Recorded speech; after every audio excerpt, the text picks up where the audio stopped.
السلام عليكم ورحمة الله وبركاته. الحمد لله رب العالمين والصلاة والسلام على رسوله الكريم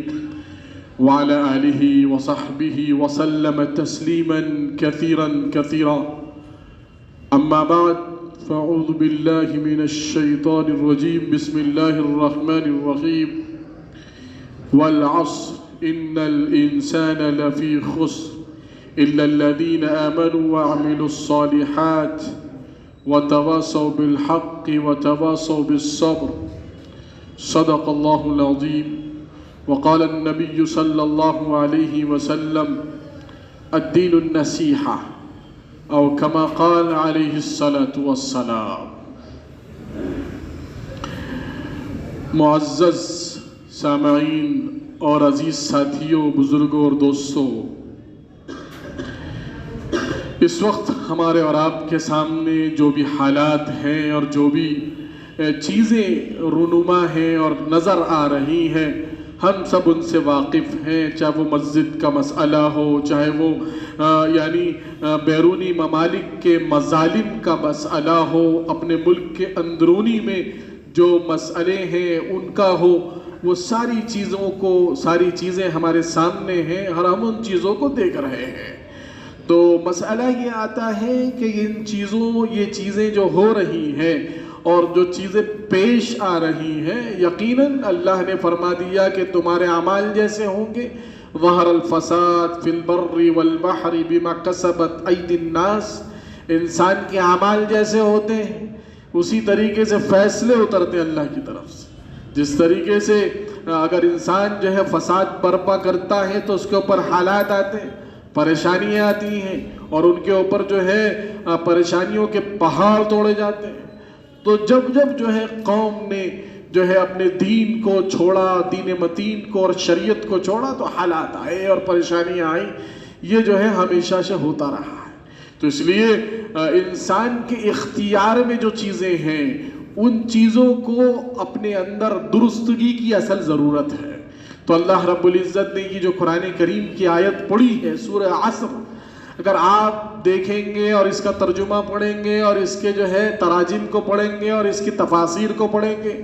تو عبداللہ ابن عباس رضی اللہ تعالیٰ عنہ فرماتے ہیں کہ اگر یہ قرآن کریم کی آیت، یہ 3 جو ہے 14 کلموں کی جو آیت ہے جس میں 3 آیتیں ہیں، اگر اس کو پڑھ لے کوئی اور اس پر عمل کر لے تو پورے قرآن کے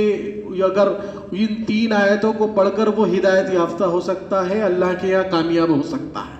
اگر اللہ قرآن کریم کو نہ اتارتے، صرف والعصر سورت کو اتار دیتے تو یہ کافی تھا. ایسی کہ سب سے پہلے اللہ رب العزت نے سورت کے اندر قسم کھائی ہے، اور قسم بھی کس چیز کی کھائی ہے اگر انسان سوچے اور سمجھے تو اس کے لیے بڑا جو ہے یعنی ایک بہت بڑا اس کے لیے خلاصہ ہے کہ انسان کی زندگی گزارنے کا. تو اللہ نے فرمایا زمانے کی قسم. اور زمانہ جو ہے ہم سب جانتے ہیں کہ زمانہ انسان کی زندگی کی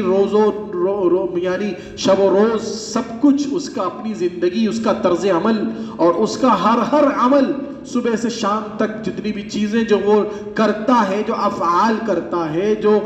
کام کرتا ہے، جو ورک کرتا ہے، وہ ساری کی ساری چیزیں اسی زمانے سے تعلق رکھتی ہیں، یعنی عصر سے تعلق رکھتی ہیں. تو اللہ نے قسم کھائی ہے والعصر ان الانسان لفی خسر. اور اللہ کو قسم کھانے کی ضرورت نہیں ہے، لیکن اللہ قسم اس لیے کھا رہے ہیں تاکہ انسان جو ہے اس وقت کو، جو موت تک کے لیے اس کو وقت دیا گیا ہے، جو موت تک کے لیے اس کو ٹائم دیا گیا ہے اور اس کو ٹائم میں قید کر دیا گیا ہے، اس ٹائم کے اندر یہ اگر آدمی انسان اعمال کرے گا تو ورنہ جو ہے انسان خسارے میں ہوگا. اگر عمل سے محروم رہے گا اور غفلت کی زندگی اور جو ہے بے پرواہی کی زندگی گزارے گا تو انسان خسارے میں ہے، ٹوٹے میں ہے. اور اس کی تفسیر ایک بہت بڑے مفسر نے اس طریقے سے کی ہے کہ مجھے والعصر، اللہ نے زمانے کی قسم کیوں کھائی ہے یہ بات سمجھ میں نہیں آ رہی تھی، لیکن ایک برف فروش یعنی برف بیچنے والے کے ذریعے سے مجھے والعصر کی تفسیر سمجھ میں آ گئی. کہا کہ ایک برف فروش جو ہے برف بیچ رہا تھا اپنی ٹھیلی پہ، اپنے ٹھیے پہ، اور یہ آواز لگا رہا تھا کہ اس شخص پر رحم فرماؤ جس کا سرمایہ پگھلا جا رہا ہے. برف فروش کا برف جو ہے جتنی دیر لگے گی اس کا سامان پگھلتا رہے گا، ختم ہوتا رہے گا، تو اس سے پہلے وہ شخص یہ چاہتا ہے کہ اس کے پگھلنے سے پہلے یہ برف بک جائے۔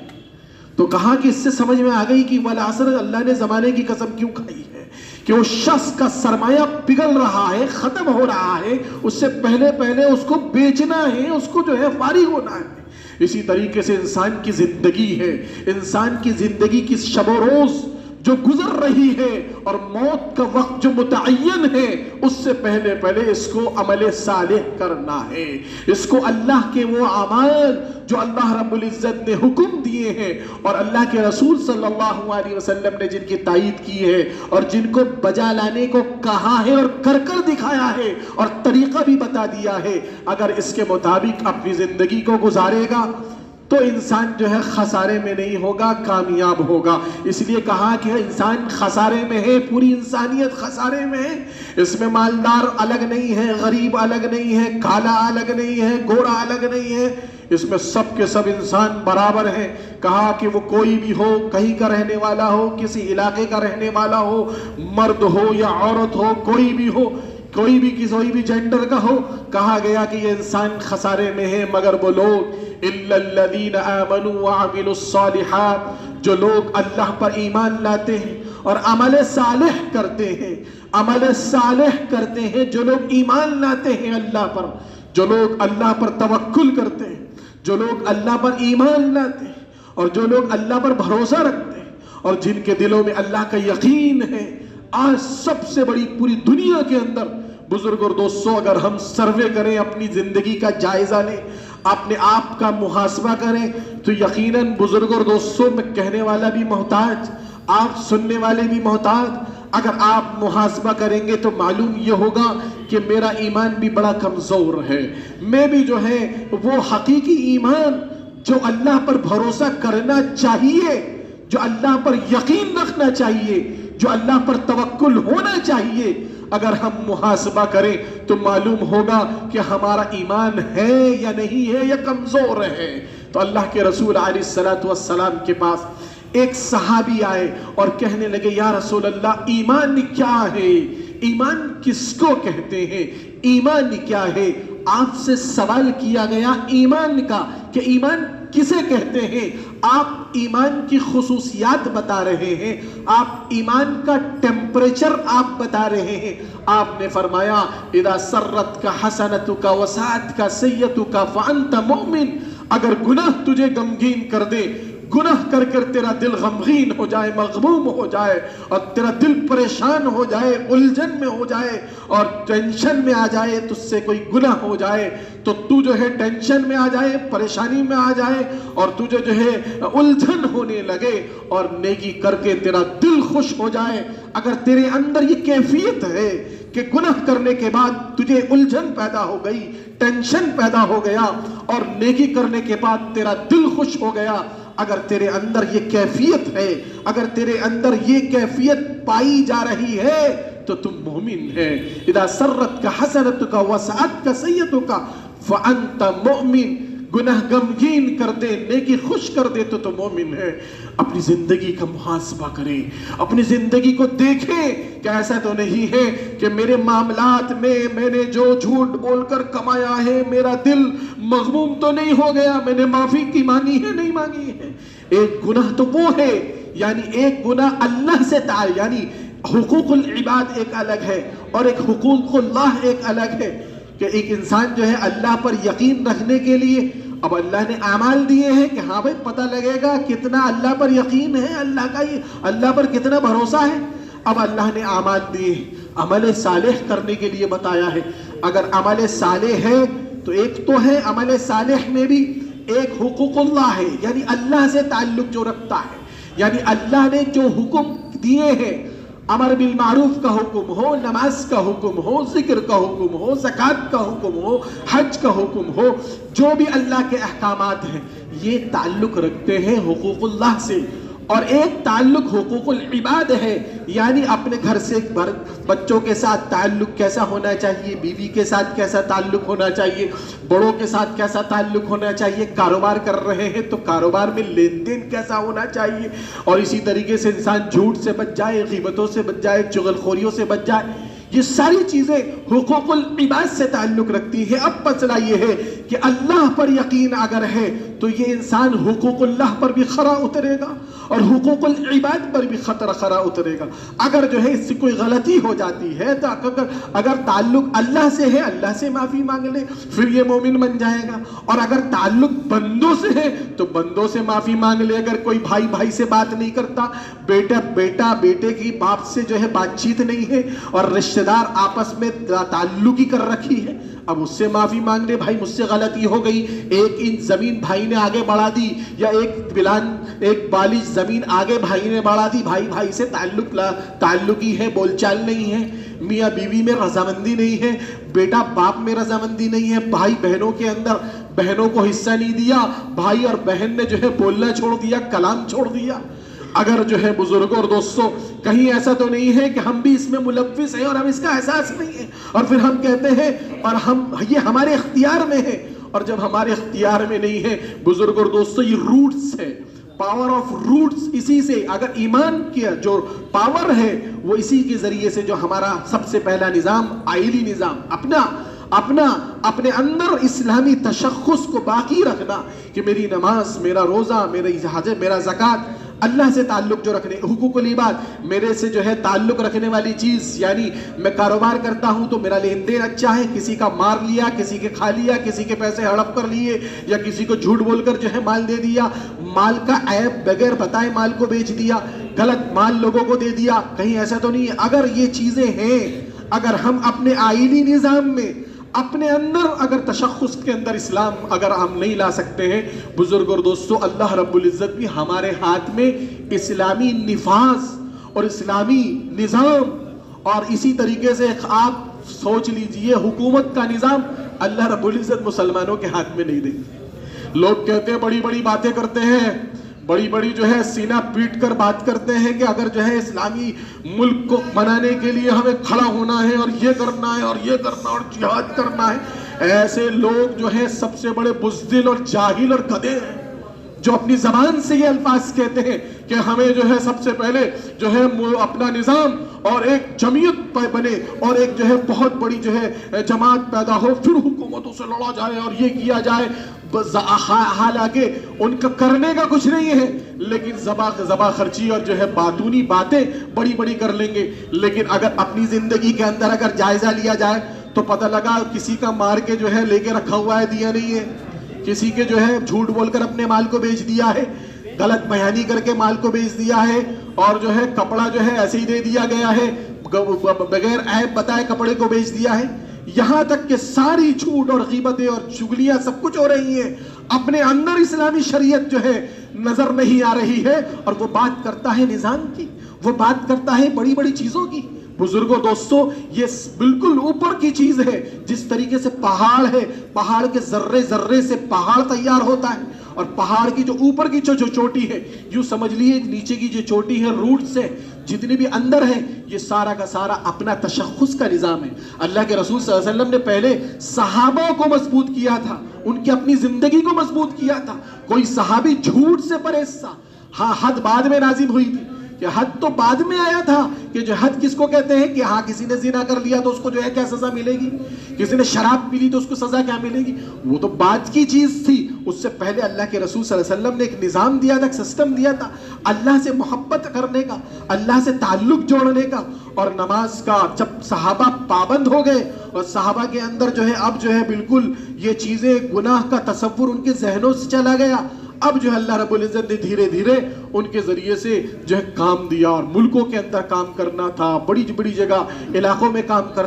کرنا تھا، پوری دنیا میں اسلام کے نظام کو عام کرنا تھا. اب جو لوگ عارض بنے، جو لوگ جو ہے ارچن بنے، جو لوگ روڑا بنے، اب ان کے لیے جو ہے اللہ کے رسول علیہ الصلوۃ والسلام کے حکم دیا گیا کہ ان سے قتال کیا جائے، ان سے جھگڑا کیا جائے. جو لوگ یہ کہتے ہیں کہ قتال سے اور تلواروں کے زور سے اسلام پھیلا ہے، بالکل بزرگ اور دوستوں، تاریخ کا بالکل سب سے اس وقت اس زمانے میں تاریخ کو بدنام کرتے ہیں ایسے لوگ، اور آج پوری دنیا میں یہ کیا جا رہا ہے کہ اسلام تلوار کی زور سے پھیلا، اسلام پھیلا ہے جو ہے اپنے اکرام سے، اسلام پھیلا ہے اپنے اخلاق سے، اسلام پھیلا ہے اپنے اخلاق کے ذریعے سے۔ اگر تلوار کی زور سے اگر اسلام پھیلتا، آپ ان سے کہہ دیجئے خلافت عثمانیہ 600 سال سے زائد تھی، لیکن خلافت عثمانیہ میں ہر علاقے میں چرچ باقی تھے۔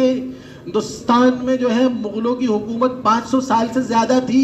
لیکن پھر بھی جو ہے ساری چیزیں تھی، سب رہتے تھے، خوشی خوشی رہتے تھے، جو ادھر آنا چاہتا تھا آتے تھے، کسی کے اوپر زبردستی نہیں کی گئی۔ اخلاق کے ذریعے سے اسلام پھیلا ہے، اسلام جو ہے اس کے ذریعے سے پھیلا ہے۔ اس لیے بزرگ اور دوستو، اس وقت سب سے پہلے ہمیں اپنے اندر جھانک کر دیکھنا ہے کہ میرے اندر کیا کمی ہے۔ کہیں ایسا تو نہیں ہے میری 6 فٹ کے